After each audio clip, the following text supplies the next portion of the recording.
All right, it seems we are rolling live. Yet again, here, Stefan Maye with you at itsouls.com. It is Thursday, if I'm not mistaken, and on Thursdays, we have ourselves the Topical trip. We look at topical conversation and things, and we will once again visit our friends over at Apologetics Press with an article they wrote in regards to atheism. And it's a lengthy article, and we've been going through it throughout these many weeks past, and you can certainly go check out the archived video sections to kind of keep up or catch up to the information therein.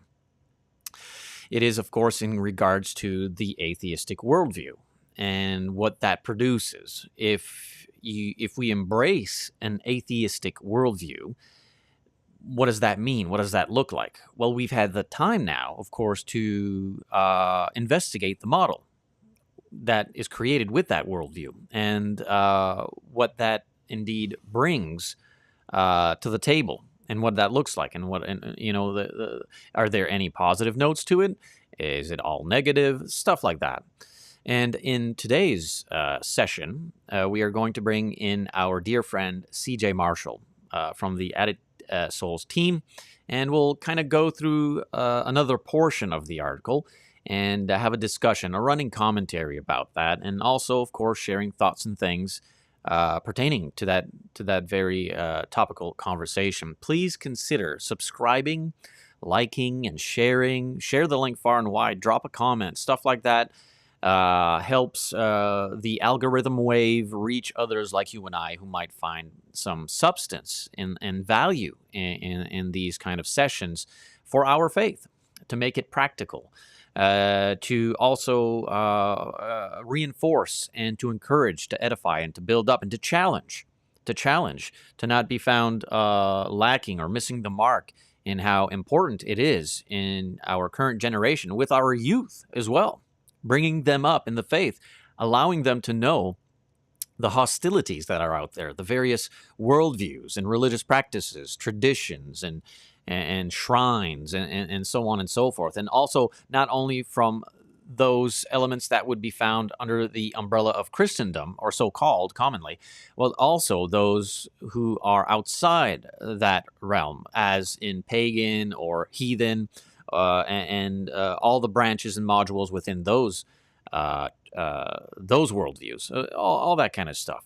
So let me just bring in our friend here, CJ, if I can. And you'll have to be patient with me because I am still figuring out all the options with this app. And so I'm not well versed yet, but I am certainly learning.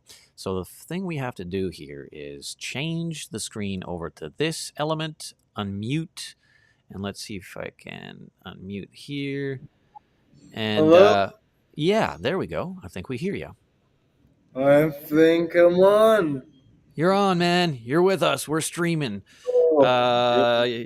Let me see here. You go ahead, brother, and you say a bit about yourself. Okay, if you can, just share a bit of stuff, and I'll have you speaking, and I'll be able to check my app on my mobile to make sure all the audio and everything's running well.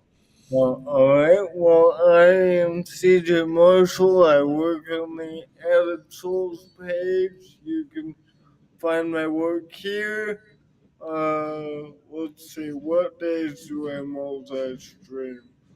Uh, Wednesday, Sunday, Friday, and any day in between. I don't know. Whenever I get a hankering to go live, uh, I work for the Added Souls Facebook page, and I'm also over on Christian Edification Ministries with Levi. Uh, and I do some other stuff on YouTube periodically. Sure. So that's where I'm at. That's how you can find me if you so wish to be put through that misery. Not a misery at all, man. You're in a good space. It's never it's never a bad thing when your life is involved with creating gospel material or expressing and sharing Christian lifestyle. And I want you to know you are deeply appreciated and loved. And I am just so thankful that you would have extended your work on the Added Souls page, and the viewers and the followers certainly understand the worth of your work on that platform and on your own independent locations as well. And I would certainly express to everyone who's been following Added Souls to check those things out. You know, it's about the gospel, and that's what we want to know. We want to hear about, and I appreciate you being on this session, brother. Really, it means a lot to me. And what we're gonna do is basically open up the article from our friends over at Apologetics Press in regards to atheism, and we'll read a bit about that, and I'll also give a bit of a recap to our viewers and the things we've spoken about in past sessions, and we'll make our way to that. And now, as far as comments, again, I don't know. It's a setting somewhere, and hopefully I'll be able to find it to see all the comments on all the platforms we're streaming. But for now, the only one I see is on the Added Souls Facebook page, and we have some comments maybe popping up there as we move along. Robert. Okay, let me see here. Let's change to the screen share, I think, is where we were at for that. Yeah, yay. Look at that. Isn't that fun? So the article in question, my dear friends, is over at apologeticspress.org, and it's called The Despair of Atheism. And it was written from our friend Kyle Butt over there. And we had gone through all of this here, all this information. And it was in regards, of course, to the worldview of atheism. So the first section, I think, of the article was atheism implies that life is meaningless. And it does. And from their own writers, from their own mind and their own academics, they say so quite clearly. Life is meaningless. There is no meaning to life. And that is understandable to the worldview, because if there is no objective absolute, everything is subjective, if there is no right or wrong, and we are the products of primordial soup, right? Nothing exploded into something somehow, and then with the deep blind faith of time and enough time, then here we are.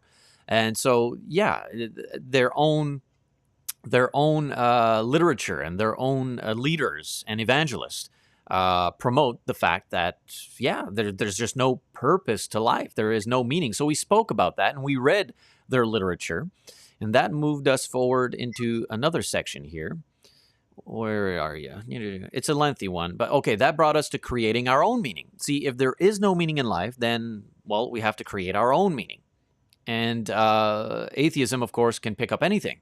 Well, my meaning in life is to, I don't know, go kick rocks or something, right? Anything and everything becomes the meaning of life, which is strange, because if there is no meaning, why are you trying to find a meaning? Meaning does not even exist in the realm of true, pure atheistic worldview. I mean, you can't even think for yourself. You're an animal. You are but a product of speciation and all that kind of stuff. But nonetheless, the attempt to evangelize the religion of nothing and time continues. And I speak this not in any kind of high-handed manner. I myself, in my past life, entertained this worldview for many, many years. Like, I mean, because science, right? There is no God, right? Yeah, science. And that's kind of like the circular argument we would utilize. And then we moved on to this section of the article, which is life has no meaning, but just act like it does. Just pretend it does. And we looked at that section. Again, all of these, if you want to go into the detail of it, find our archived videos on our platforms, and you'll certainly see it there on Thursdays. And I think that would make our way to where we are at, if I'm not mistaken. Nothing left but despair. There is no God, there is no meaning in life. So we have to create our own meaning in life. But that leads, of course, to nothing but despair. And from this portion, we'll begin to read and have ourselves a conversation there, brother CJ. So it begins and says, nothing left but despair. And it says, what is left in a world where meaninglessness reigns supreme? but its human inhabitants are wired to need meaning in their lives? Like, how do we function with that? How can we gravitate around a thought or worldview that says there is no meaning in life, so you have to create meaning in your life? As Lawrence Krauss so brazenly reminds his readers and listeners, and here he quoting his literature. And by the way, that's the second of the two things I wanted to remind you of. The first is that you're insignificant. You're useless, pretty much. And the second, the future is miserable. Imagine that's your evangelistic appeal to the people. There is no God, there is no right or wrong, there is no meaning in life. We're all a bunch of animals. You're insignificant, and everything up front is miserable. I don't know, CJ. You want to be an atheist, or does that sound appealing to you? For some reason, it did to me in my past, but No, I don't want to be an atheist. It's no wonder that suicide ratings are going up because that's what people are being fed in schools now. You are apes, you have no meaning, you just came from chemicals, because ultimately meaning comes from God. And if you take God out of the equation, you're left with, like the article says, you're insignificant. You just evolve like everybody else. There's no purpose. I don't have any higher calling, and of course, Christians assign meaning not through philosophy but through the Bible. And the Bible says that man was created in the image of God. We have a book of the Bible, Stefan, that entertains the atheistic worldview. Don't want to put you on the spot, but what book am I thinking of? an atheistic worldview, like a godless mind. Yeah. Uh, Any comes to mind? oh man, you got me. Obviously, individuals of the pagan nature with different gods comes to mind, but someone who would say there is no God, it would be a quote that we often go to. The fool says in his heart that there is no God. But off the top of my head, I don't know where I would go scripturally for an Well, example of an individual who would say there is no God, or of an atheistic persuasion. well, well, uh, well, the book of Ecclesiastes is Solomon saying there is a God, but let's pretend there's not one. You, Right. you know, if you want an atheistic book and an atheistic mindset, Solomon tries it for you, and his conclusion over and over and over is their conclusion. Vanity of vanity, all is vanity. And he tried everything. He was King Israel. He had chapter 2, wine, women, and whimsy. He had all of these things. And in the end, if it's just if we're just looking at life under the sun, there is no meaning. Uh, Solomon Solomon tells us, uh, Solomon shows us this article in 12 chapters, and the conclusion is remember your Creator. Fear God, keep His commandments, that's what's gonna fill you up. Absolutely. Yeah, man, that's good. That's really good. And I see the connection you've made there. If there is no, like, let's play the game of, if there is no God, what does the meaning of life become? Well, it becomes career. Let's just work all the time. it becomes materialistic accumulation. Let's just get a whole bunch of stuff and more stuff and more stuff and more stuff. It becomes perhaps men or women. Let's have as much relationships with, let's be sexually promiscuous. Let's have all sorts of relationships with men and women. That's not it. Well, let's just, I don't know. Let's make it out. Let's try narcotics, or let's try alcohol, or let's try. It becomes everything else, doesn't it? And you kind of see the model and the wisdom being accumulated throughout that book in regards to Solomon saying, yeah, let's see if we can make life about something else than God. And ultimately, in the end, it's kind of like, I've tried everything else. It doesn't bring any fulfillment whatsoever. It just has basically a death certificate at the end of this labor. And so fear God, obey his commands. That's it. You got to do what's right. And I really like it that you brought that up. If anybody was going to promote atheism, it would have been Solomon. He's the wisest person in the world, and he tried everything so that we don't have to. We don't have to try everything because he already did. That's kind of the point. You don't have to try this philosophy. I've already done it. And it makes you miserable. And the second, the future is miserable. There's Certainly. no. Yeah, it has no tangible defense. So you kind of live in accordance to the wind, if you will. And it's interesting to me how the wisest man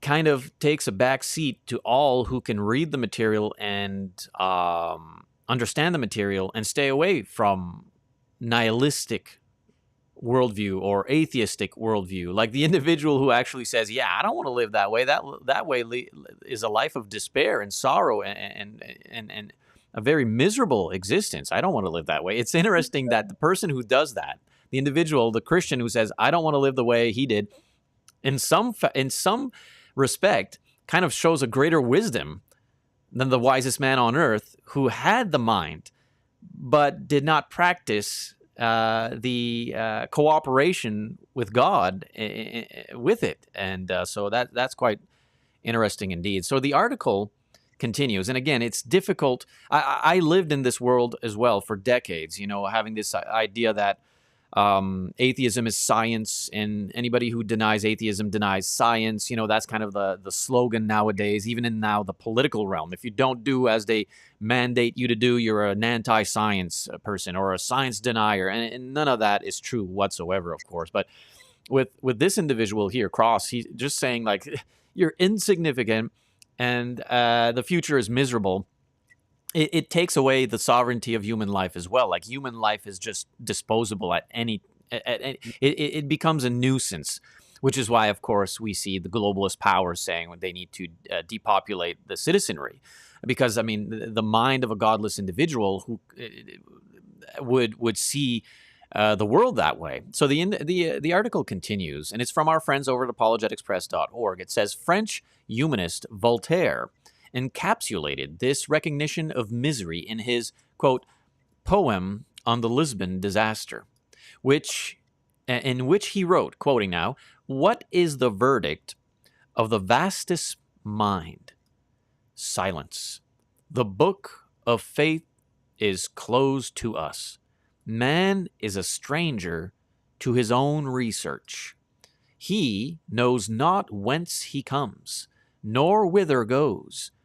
Tormented atoms in a bed of mud, devoured by death, a mockery of faith."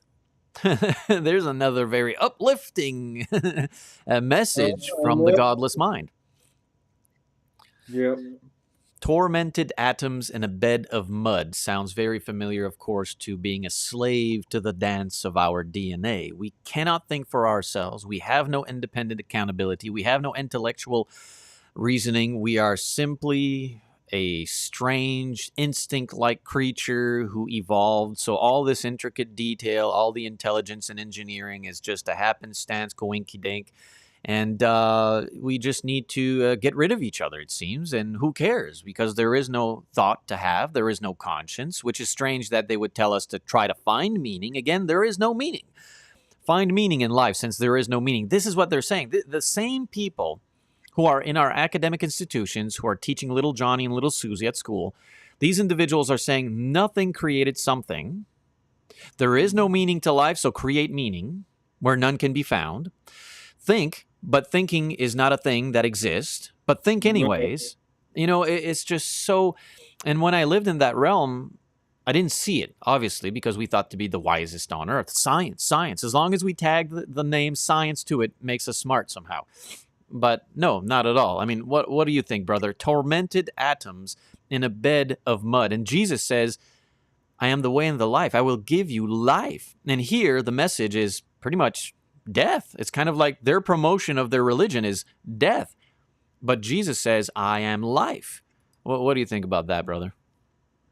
Well, it's Blake from an atheistic worldview. We're just a bunch of atoms. Go find meaning. There is no meaning, just like you said. Again, why is there suicide? Because this is in the heads of our people.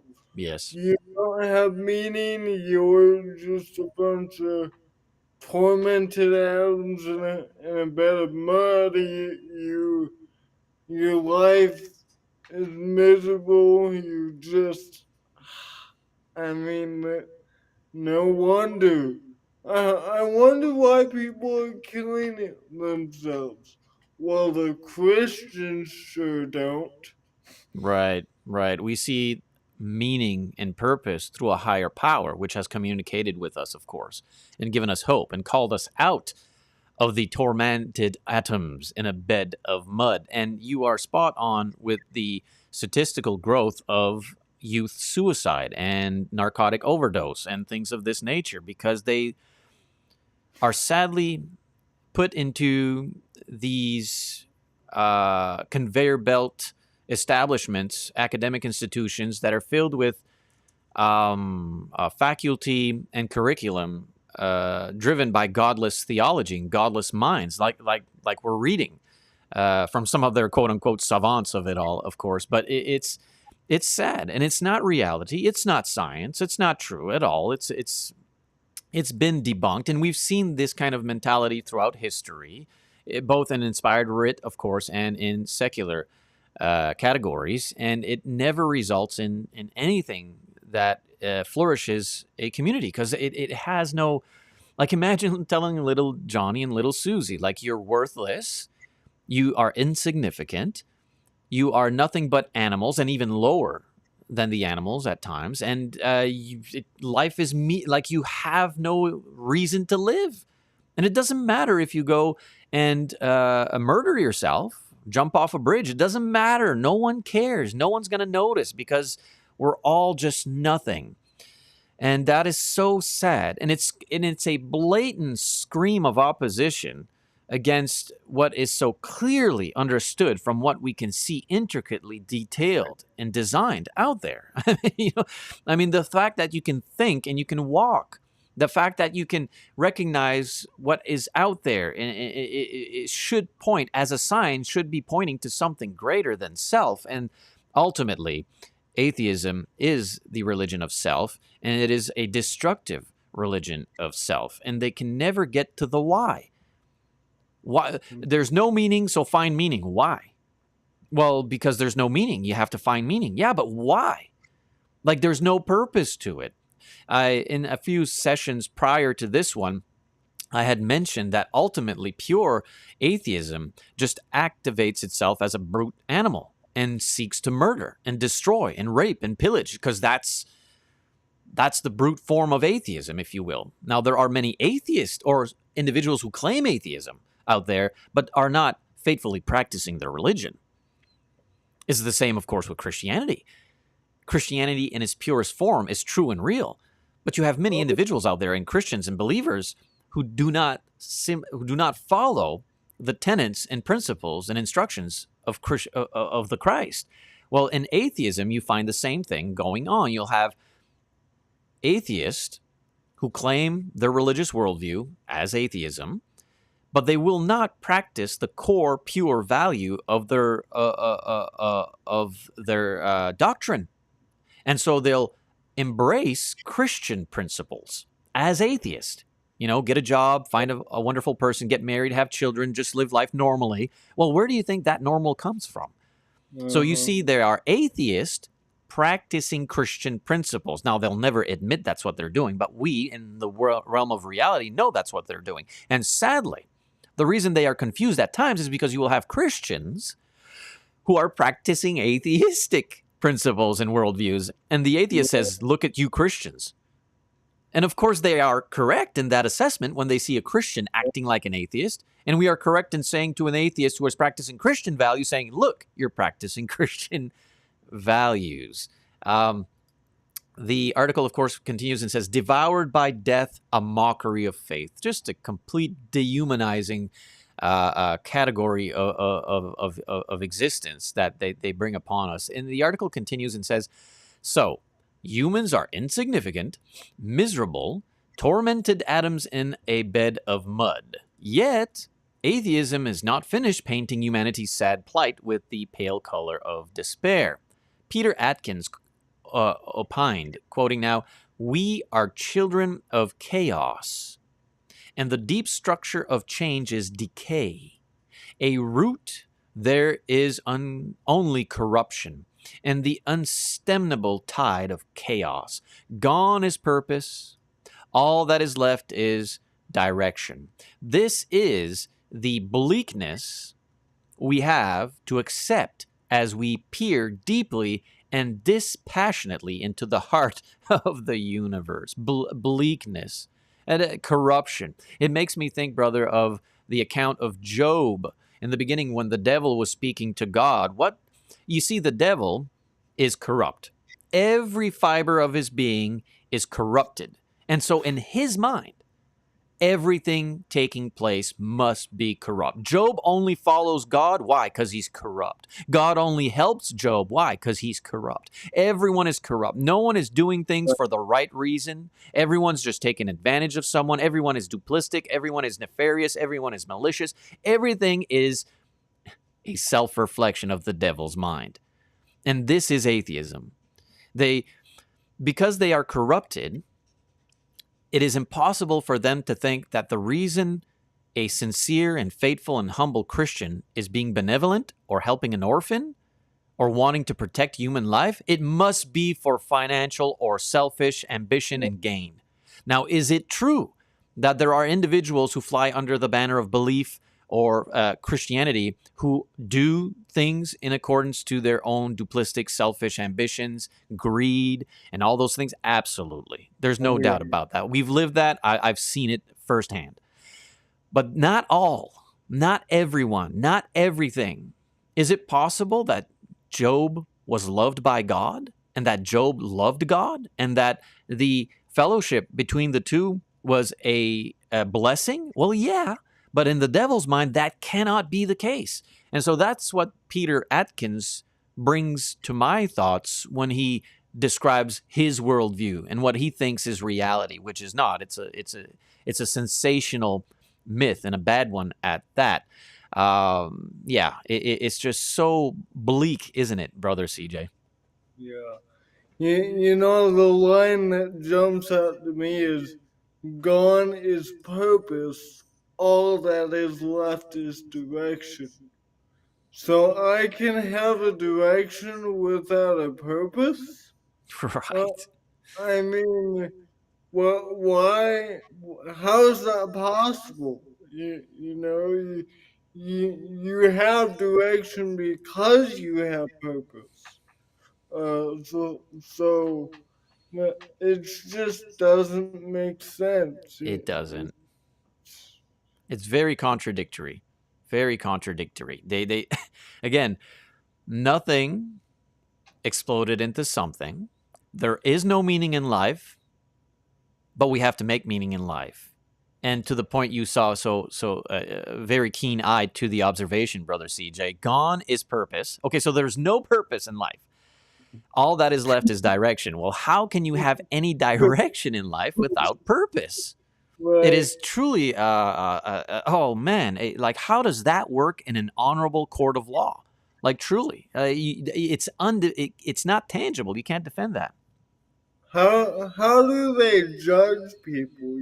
You know, people could say, "Oh, I'm sorry, I didn't mean to. I'm just a bunch of chemicals.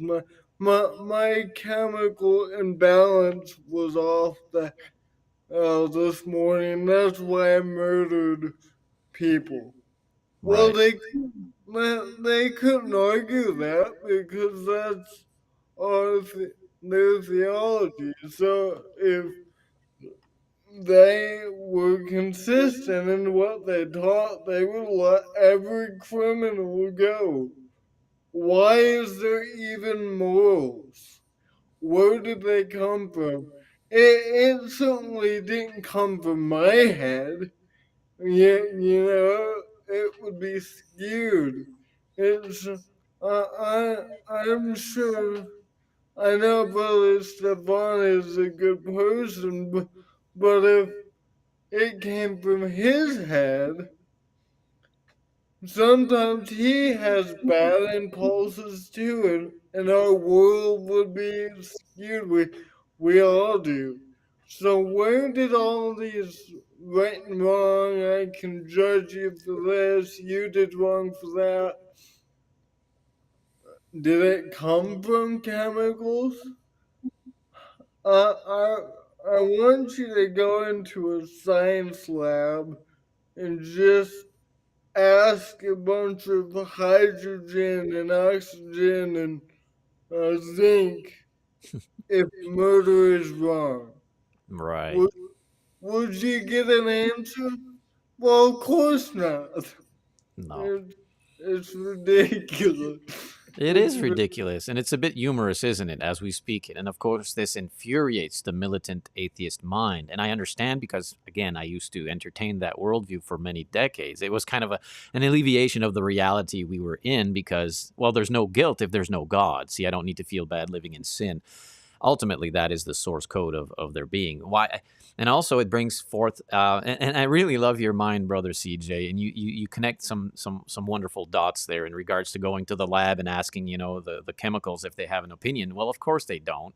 It's the same as if I sit down with my creature, my beast in my house, which is a small Boston Terrier dog. I love the thing. It's annoying, but I love the thing. But I'm not gonna sit down and have some kind of a philosophical or theological conversation, matters of conscience with a dog. Is it right or wrong to eat chocolate at this hour of the night? He's not going to understand right. that concept. But the realm of intelligence is found, sourced in divine power. Like the right and wrong exists. It's not a product of evolution.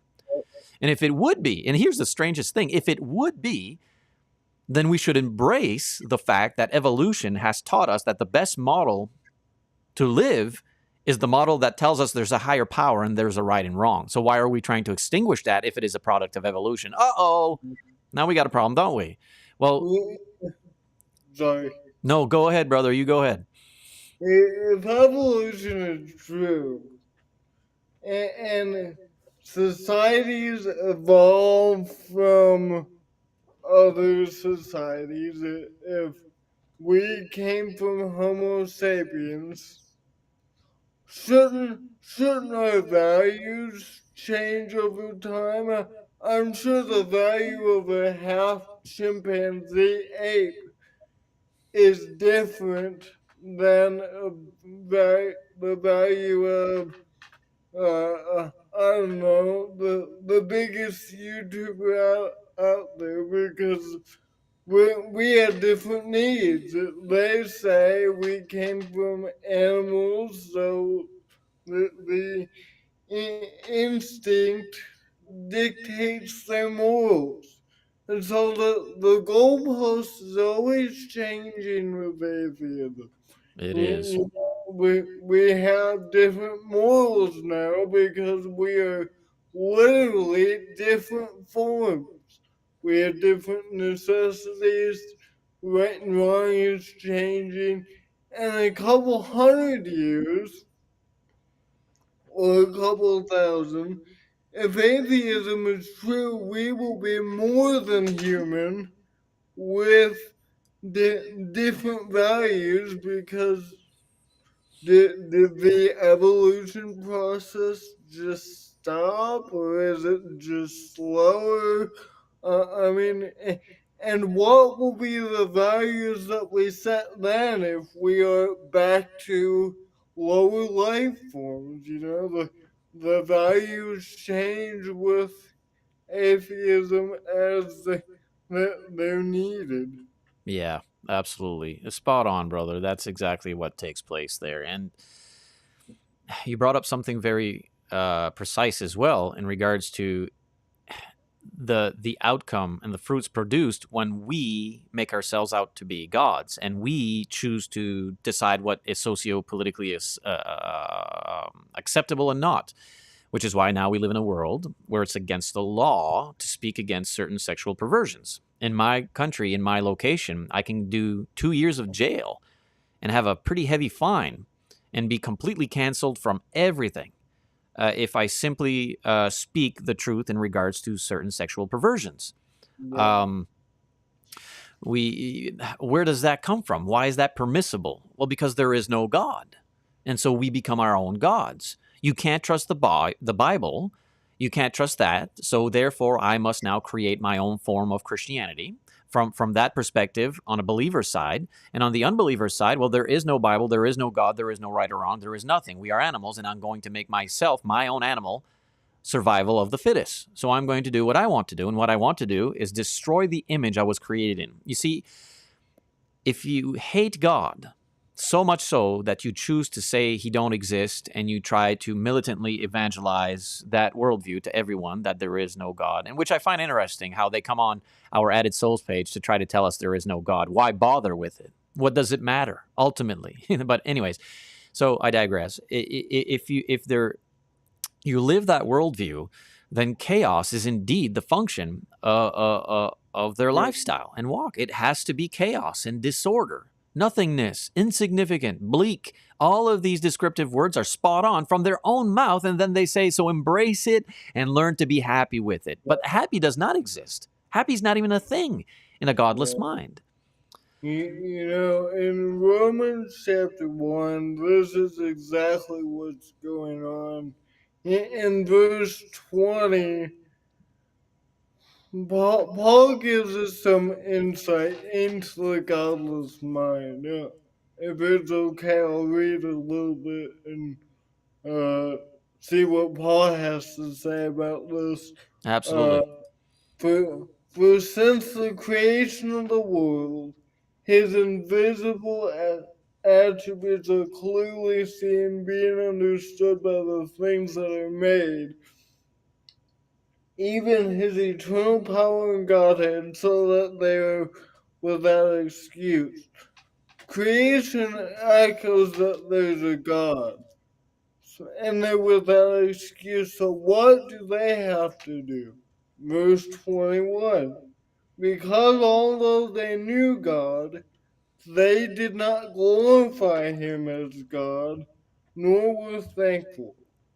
They're not thankful to God, but became futile in their thoughts, and their foolish hearts were darkened. Professing to be wise, this is wisdom. This is this is science. Right. They became fools and changed the glory of the incorruptible God into an image made like corruptible man. See, they worship something. They worship the creature rather than the creator in verse 21 there. But they're changing the glory from God to something else, whether it is birds or four-footed animals or creeping things. I mean, quite literally, this is what they do. What is the item that they worship? What is the item they talk about? Quite literally, a four-footed animal called an ape. This is exactly verse 24. That's their God. That's their birthplace. Apes. Hmm. Verse 24. Therefore God gave them up to uncleanness. God allowed them to do this. And the lust of their hearts to dishonor their bodies among themselves, who exchanged the truth of God for a lie. There's an exchange going on. They don't want God's truth, so they buy into a lie and worship and serve the creature rather than the Creator, who is blessed forever. Amen. Isn't that just backwards? Don't you want to worship the Creator? You know, it's kind of like if I were to, if my mom cooks me dinner and she makes hot dogs and mac and cheese, and I say thank you to the hot dogs and mac and cheese instead of thanking my mom. You know, that's what they're doing. They're enjoying God's blessings, but they will not worship God. Man, that's spot on. I love how you put that illustration together. It's just so simple and real and true, isn't it? It's truly the fact. And that, when you began reading that portion of scripture, it brings the thought to my mind, the very beginning. Like, what's the source cause of this deviation, this corrupt path that they've taken? Where is the source cause? And you know what? It goes back to thanks. They weren't thankful to God anymore. Like you said, they were thanking the hot dog and the mac and cheese instead of the I, provider. They were not thanking the provider. And any Christian home that deviates away from thanking the provider instead of what is provided, starting to worship what is provided instead of worshiping the provider, is always going to contaminate themselves with the end result, the conclusion, a godless worldview. And Paul, well, not Paul, speaking to brethren in Rome, he was bringing mention to the ancient Gentile world. And what's so fascinating to me is that it's a model of things that have taken millennia ago already. Like, we've already tried this. We've already done the whole let's do atheism thing. It never brings forth life. It always goes to the end result, which is what? Murdering our most vulnerable and innocent, and perverting ourselves in some of the most depraved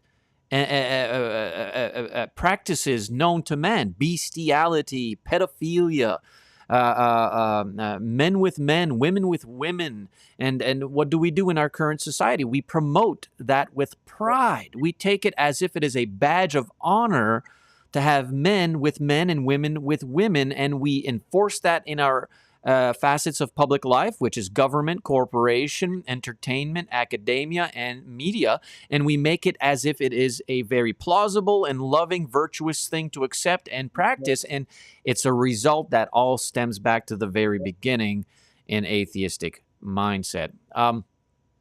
Let us go back here. Yes, brother, yeah, go ahead. one more thing, sorry.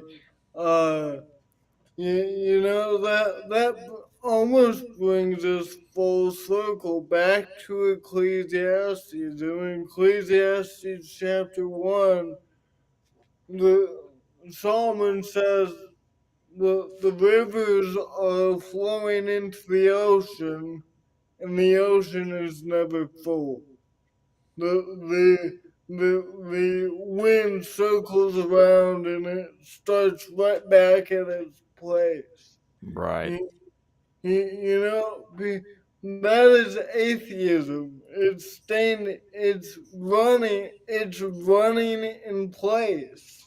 Yeah. You, you know, And the conclusion is vanity of vanities, all is vanity. It's just emptiness. And why is it empty? Romans chapter 1. They're exchanging God's attributes and making gods of themselves. Yes, sir. Absolutely. Spot on. They've forfeited their opportunity to qualify for eternal life in order to embrace a brief expiration date in fleshly desires that have no true depth of content or joy or anything like that. And in my brief period, which was several decades, living that lifestyle, I too, as into the mind of Solomon, thought, well, the purpose in life is everything but God. So let's try the extremities and extremes of life. And it truly never brings any fulfillment. It creates chaos and division and pain and sorrow. And it's never ending. Now, if this was a fact, if atheism, if godlessness was a scientific fact, if it was just the reality of our being, then okay. But we wouldn't even know it anyways to speak it like an animal. You can't reason as an animal. You wouldn't even know. You are part of a godless world where an accident happened somewhere in the galaxies far, far away. And now, as primordial soup, given the amount of time it needs, it produced what we are. You wouldn't even be able to formulate these words. And some of them get very, again, militantly aggressive and hostile against us in persecution when really they themselves are speaking these words. All we are doing is amplifying their thoughts. They've written it. They've expressed it. Their evangelists speak it all the time. Life is meaningless. You are insignificant. There is nothing right or wrong. It's just they themselves give us this misery as a promotion somehow. It's a promotional ad here. What? Nothingness. You're useless. This is what life's all about, don't you know? Well, life can't be about anything. So why do they even care about us? You know, That's it. it's meaningless. It's nothing. But yet they really want us to believe this. Right. What's the source cause? It really doesn't matter. That's But it. That's it, man. That's it. That's one of the... This category of conversation we're having is one of the reasons that I was able to slowly kind of withdraw myself from the dungeon shackles of atheism, because it just didn't add up. And I'm not a smart individual, okay? I'm just your blue-collar guy, again, the son of a factory worker. I'm not educated like a great deal of my peers. I'm just not that smart, but I am smart enough to recognize that nothing never creates something, and meaninglessness cannot encompass meaning. These things just make... Why militantly attack people to prove a God you believe does not exist? That does not make sense to me. And so, yeah, to that end, brother, you're spot on yet again with your assessment. And the article continues. We got a few more minutes here. We'll see. We'll just finish off this portion. It says, this is the bleakness we have to accept as we peer deeply and this passionately into the heart of the universe. do you want to be an atheist yet?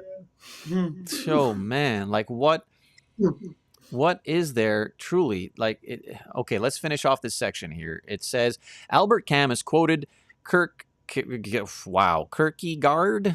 okay, who said, if man had no eternal consciousness, what would life be but despair? So Camus then wrote, this cry is not likely to stop the absurd man seeking what is true, is not seeking what is desirable. If, in order to elude the anxious question, what would life be, one must, like the donkey, feed on the roses of illusion, then the absurd mind, rather than resigning itself to falsehood, prefers to adopt fearlessly Kierkegaard's reply, despair. Despair. Bertrand Russell bemoaned, quote, brief and powerless is man's life. On him and all his race the slow, sure doom falls, pitiless and dark. Blind to good and evil, reckless of destruction, omnipotent matter rolls on its relentless way. For man, condemned today to lose his dearest, tomorrow himself to pass through the gate of darkness. And the last portion here of this section says, into this chaos of bleakness, meaninglessness, insignificance, torment, and despair, Christianity offers a hope that can anchor the soul, Hebrews 6:19, and a truth that does not need a noble lie to make it palatable.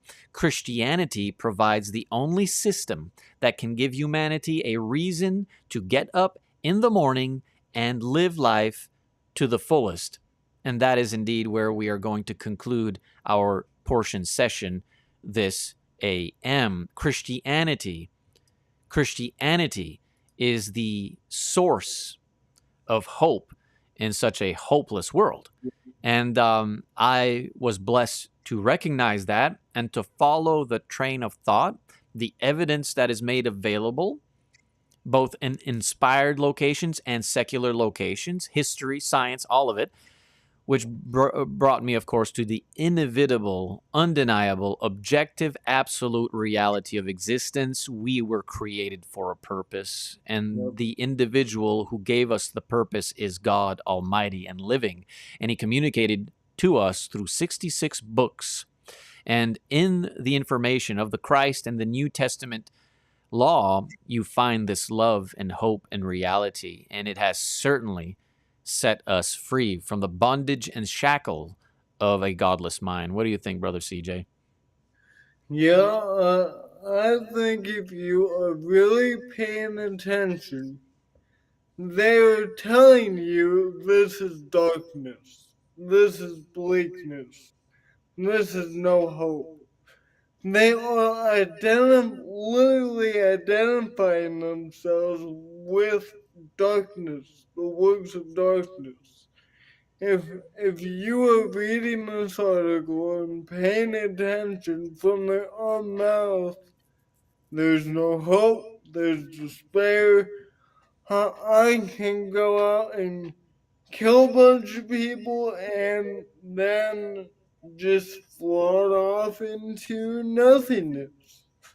I mean, it doesn't matter what I do. They're not. They're not hiding their beliefs. They're open about the work of darkness that is atheism. Literally, they call it such.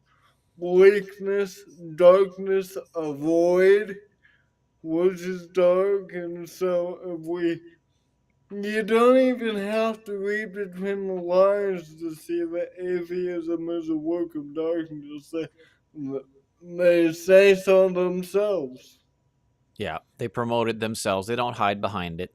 At the beginning, when they tried to introduce this, of course, they had to be a bit more cunning to that end. But now they've taken over all sectors of public life and demolished the Western culture and identity. Now they can just blatantly just speak it. They always have to a certain degree, but they were quite cunning to infiltrate certain quarters of life. And it's so different. It's such a difference when you look at the information of the New Testament, which speaks about love, compassion, empathy, caring, ministry, forgiveness, salvation, a fellowship, purpose in life, goals to be had, things to look forward to. I mean, it's just such a different picture. How you put those two models one next to the other, you have to have a corrupted heart filled with unrighteous anger and hate and bitterness and gnashing of teeth against everything and everyone that created in the image of God. You have to be truly a dungeon of a person to say, yeah, I want that model. I want the model that is all about death and destruction and chaos and nothingness and insignificance. Now, therein we go again into the realm of individuals who claim atheism yet practice Christian principles. Because even the individual who subscribes to atheism, most, they know they don't want to live according to the worldview. They know they don't want to live according to what atheism truly is. Man, that's a miserable way of life. So I'll live according to Christian principles while claiming my loyalty to atheism. Why? Well, because I don't need to fear hell if I die. That's all. And it's sadly a self-deceiving practice. And I, and you as well, Brother CJ, I think, and all others who are like-minded in judgment would say, man, what a peaceful thing it is to be with God. What a peaceful thing it is to know Jesus. He makes us perfect because we aren't, and he has the power to give us purpose and direction and guidance in life, and truly make it worth living. For the short time we do walk this earth, it's worth living if we have God. And man, that's just awesome. We've got about 4 minutes, Brother CJ. You got anything else to say? Well, Romans 5:1 we read, therefore, having been justified by faith, we have peace with God. We have the peace that they don't have. And I really appreciate this conversation. That's right, Connie. People do not want to believe that there is a God, because to believe that, you have to believe there's a judgment to come. That's right. it. And they would rather escape that, escape accountability and be miserable, and then have accountability and have everlasting joy. Yeah, absolutely. Spot on, Brother CJ. We appreciate all the comments, of course, that did come in, and we appreciate all of you who subscribe, like, share, and comment, of course, this kind of material. It was a wonderful session, Brother CJ. I hope I get to have you on again in the coming days. You're just a true joy to interview and to participate with. This is important information in regards to Christians and the gospel, because we have to know what it is we are dealing with out there, and the many hostile worldviews that want to infiltrate into the local assembly and into the minds of our youth and create corruption. Yeah. I did enjoy this. I hope you have me on soon. I'm pretty much always available. So if you want to do this again, I'll be down for it. I love talking with you. Hope we can work together more often. Absolutely. I think that can be done. I think we can fix that to work very well. We also have a few other of our friends, of course, on the added team, and some are going to be added to the added team this year. Some wonderful brethren, and we'll be able to have ourselves these kind of sessions working further. So again, my dear friends, please stay focused and positive. Please consider sharing this kind of material to individuals out there who might want to participate along. And Lord willing, I will be back on tomorrow at 10 a.m. Atlantic Daylight Time for our socio-political conversations in regards to current events, which we categorize on our Fridays and give us a bit of time to have the soapbox moment where we get to rant on the things taking place, of course, from a Christian worldview. So, my dear friends, all of you out there, thank you so much. You are appreciated. Till next time, peace out.